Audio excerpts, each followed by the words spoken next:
Today I've decided to address the problem that many people have with teachings that are concerned with developing your own happiness. So the question we're going to address today is, does finding your own happiness, seeking out your own happiness, and focusing on your own happiness feed the ego? In other words, today's episode is going to be about helping yourself and helping other people.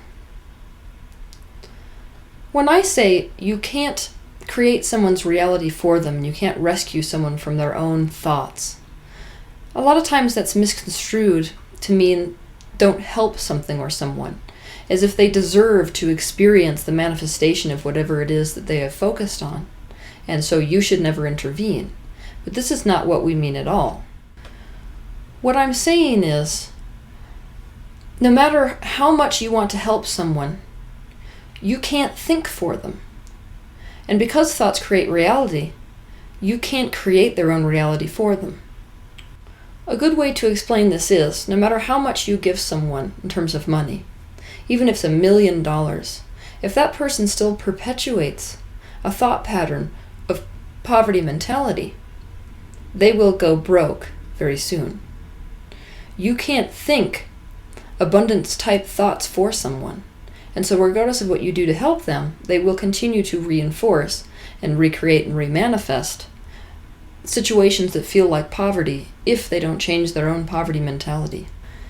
It is the way in which we go about helping people that is the problem, not the actual help we're giving people. Another issue that's quite often brought against my teachings is the teaching of ego. The idea that it is nothing but a selfish ego type of teaching to tell you to withdraw your attention from the rest of the world and focus it purely on yourself and your happiness, and to find your own individual alignment rather than go around trying to help the rest of the world. This is a flawed perception in and of itself, because there is no such thing as that which is separate from you. You influence your entire reality and all the people in it by changing your own vibration, because your entire reality, including the people in it, are a projection of your own consciousness. You are the projector. Your reality is the projector screen. There is nothing else you can do to really change and improve your reality other than change yourself. If you want war to end it inside yourself. If you want poverty to end it inside yourself. If you want suffering to end it inside yourself. You could not line up with seeing suffering in the world and feeling powerless about that suffering unless you felt powerless about your own suffering. You came here to experience the separate perspective of your individual self. That separate perspective is ego. Ego is nothing more than the perception of your individual separate self. So ego is not a monster.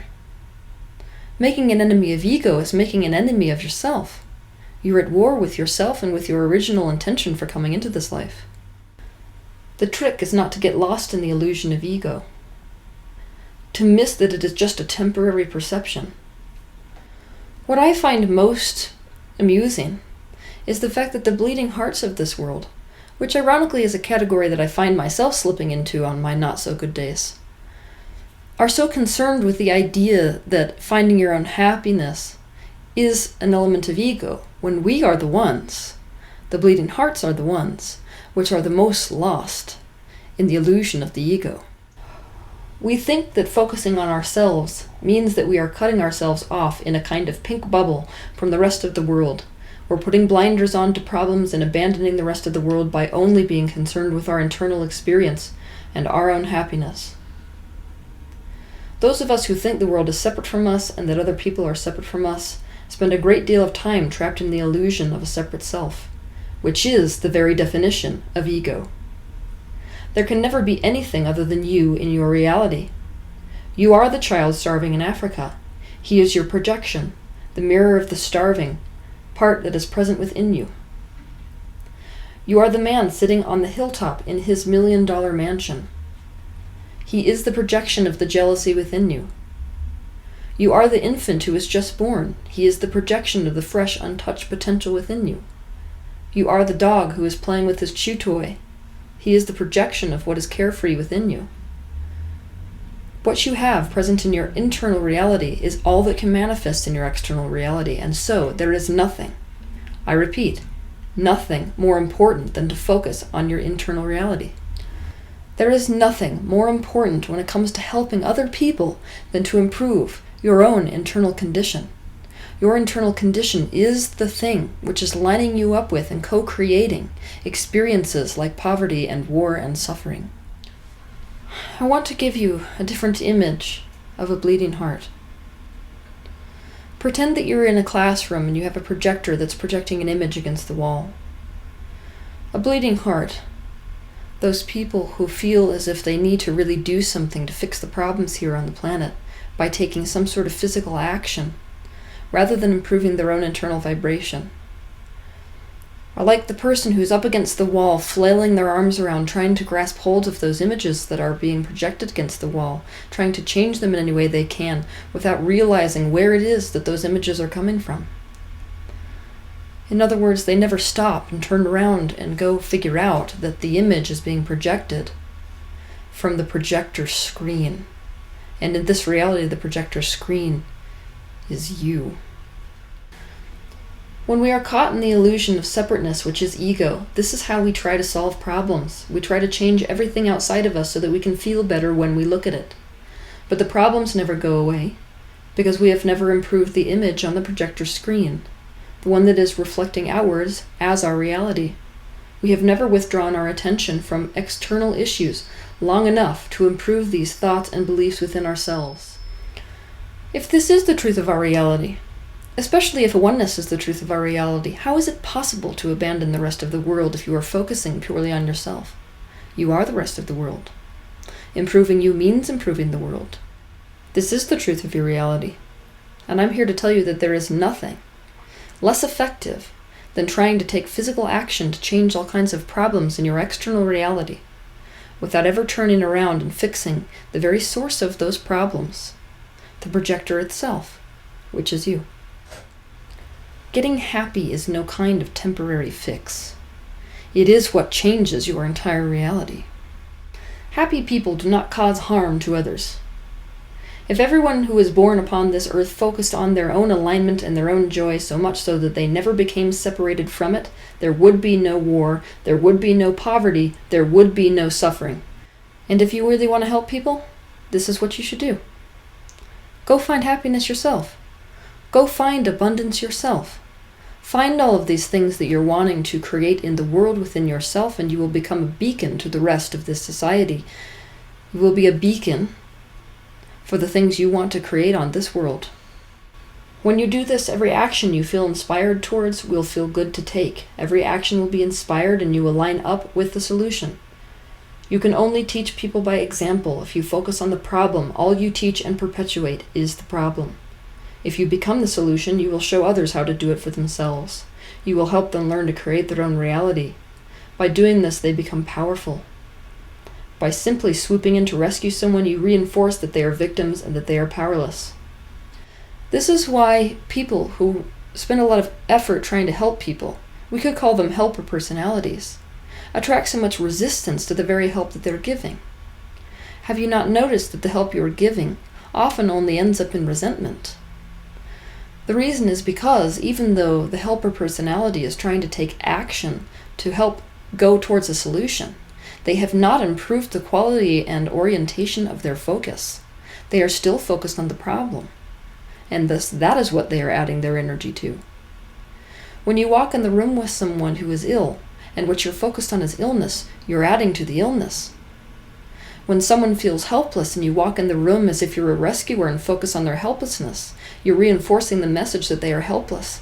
And that's what they are afraid of. And they will resist you because they feel the energy of your focus. They feel that it is oriented towards doubt in them.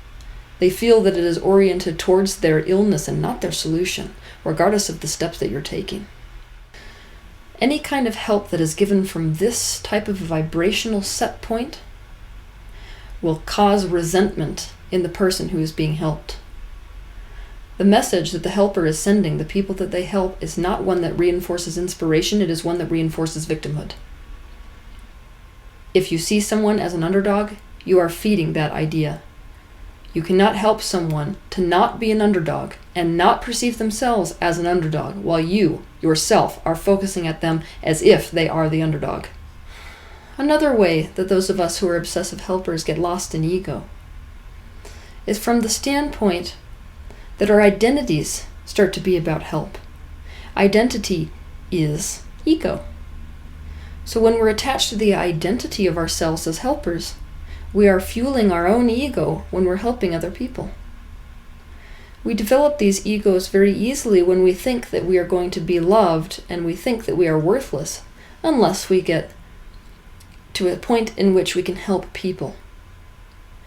Helping people is what fills this void inside of us where our worth should be.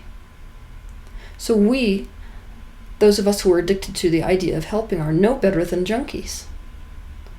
Some people use heroin and some people use help.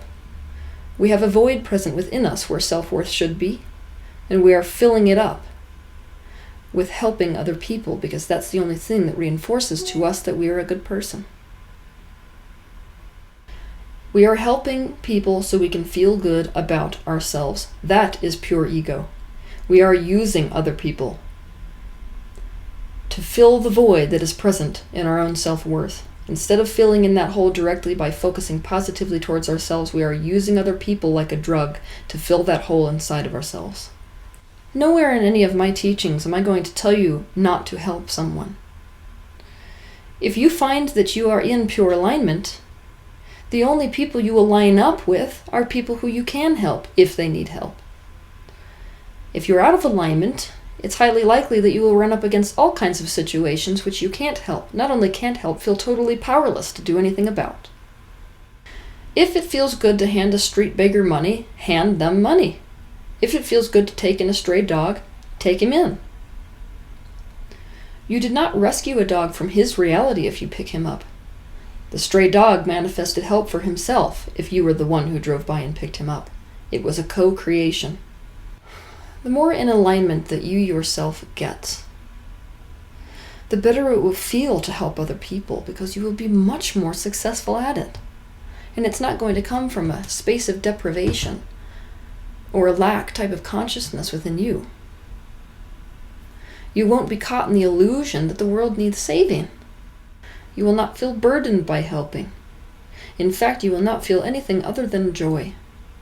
The joy of being a part of the creation of a person, closing the gap between where they are and joy. I used to know one such a bleeding heart. She was a woman who could not stop helping. So one day she began to feed a small collection of stray cats. She'd go every day, and every day there'd be more and more cats, and pretty soon she realized she was spending the entire rent money on food for the cats. And more cats came, and more cats came, and she came to me with this intense sensation of guilt present within her. She was taking action steps to help these cats without improving the vibration which was actually co-creating the experience of these cats. In her mind, these cats were abandoned. They were precious, they were like children, innocent and in need of care, and no one there to give it to them but her. These cats were a projection of her own childhood self, who was left by her father when she was very young. She was feeding her abandonment. This is why she felt that compulsive urge to take care of these cats. And more cats came, and more cats came, until she was literally incapacitated in terms of taking care of the cats. What would have solved this problem is if she would have turned her attention inside and solved the emotions that she had relative to the abandonment that she suffered relative to her father abandoning her as a child. If she had done that, she would not be a match to the creation of these cats who were desperate and needing care. What's ironic about this situation is everyone will gravitate towards what they want. So in this case, the cat wants food. It's not like if she stopped feeding the cats, they wouldn't go find food elsewhere. That's exactly what they would do. They wouldn't sit there wondering why they had been abandoned by her. This entire event was a creation based on an internal reality which was present within this woman who was attracting the entire experience as a reflection of her own abandonment and guilt. This is the case for every one of us. You and I both know that if you can help somebody, it's never going to feel good not to. We are placed in the very circumstances in our lives where we are able to help the people who are the most near to us. But there are often situations which we line up with which we actually can't do anything about. And paying attention to these kinds of scenarios instead of turning your attention inside towards what it is that's manifested that experience does nothing other than reinforce our powerlessness. It does no good at all. You are definitely not in alignment if you are in a place and capacity to help someone and you do not. In fact, when you have purified your own internal vibration, often your life appears as if it is centered around help, because the natural expression of further purifying yourself is to help other people purify their own internal reality. The trick when it comes to helping people is to help people to the extent where it does not take away from your own happiness. We all have to be very honest with ourselves as to where that line is, and it changes based on how high our vibration is. But you can't help somebody else and have it detract from your own happiness and have that be solving anything for anyone. Most of us who are bleeding hearts, who want to help all the people on this planet, don't take the time to stop and really be honest with ourselves about whether our attention being placed on the news or being placed on people and things around us that need help is actually helping our lives and thus their lives, or drawing energy away from the solution because we are so oriented towards the misery on this planet that we are adding to it. If we are all one, we are not truly enlightened until every being in existence is enlightened. But you are not incapacitated by your own suffering. So you are incredibly effective. You can be present fully for them. This is what we're after when we say, find your own alignment and your own happiness first. Only then can you be truly available for the people that need you. When we are suffering ourselves, this is nothing but cripples trying to help cripples. And we will help them to the point where we are incapacitated and can no longer help even if we wanted to. We are, in every sense of the word, crippled by our own self-abandonment. This is why the bleeding hearts of this world are often emotionally, mentally, and even subsequently physically some of the most unhealthy beings on this earth. On one level, the focus on problems, injustice, and suffering has caused them to be at war with life itself, and their hearts are in fact bleeding. With a heart that is bleeding, you cannot actually help anyone. You are incapacitated. Your own suffering takes energy away from what you are able to contribute to another person. I want to close with something for you to ponder for the next week. The person who you help is your own internal life. Their asking is your asking. Their asking for your help is you asking for your own help. Their asking for your love is you asking for your own love. And their asking to be rescued is you asking to be rescued from yourself. Have a good week.